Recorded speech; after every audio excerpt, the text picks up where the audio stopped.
Je vais vous présenter maintenant la Bongo série A de chez Secotech, en commençant naturellement par le contenu du colis. La trottinette arrive bien évidemment protégée par des polystyrènes. On trouve également un chargeur, une notice, une clé Allen et une rallonge pour la valve de gonflage. On rappelle maintenant les caractéristiques de cette trottinette.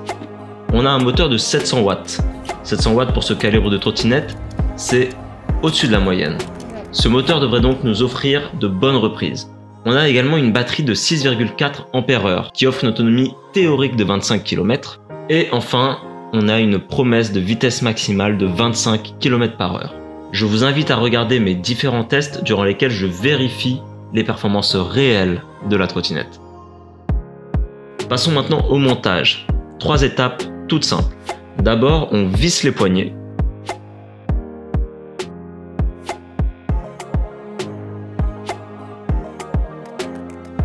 Ensuite, on serre la poignée de frein au guidon avec la clé Allen.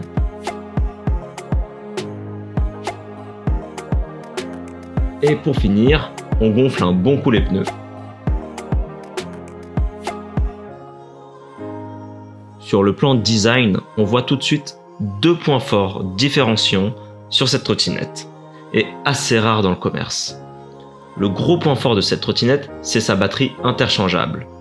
Vous pouvez la retirer pour la changer ou la recharger plus aisément en la branchant directement en dehors de la trottinette.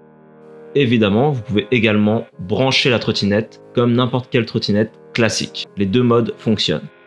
Ensuite, le deuxième point fort, c'est ce double système de freinage mécanique. D'abord une poignée de frein comme sur un vélo et qui se règle comme un vélo et qui active le frein à disque à l'arrière.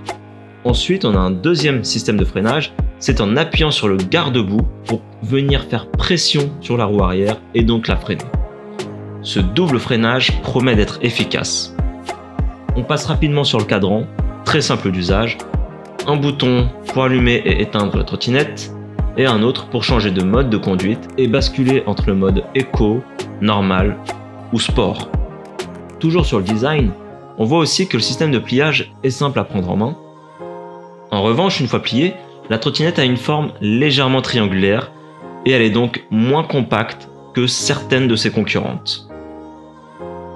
Je vous attends sur mes autres vidéos tests de la Bongo série A dans lesquelles je teste les capacités réelles de cette trottinette.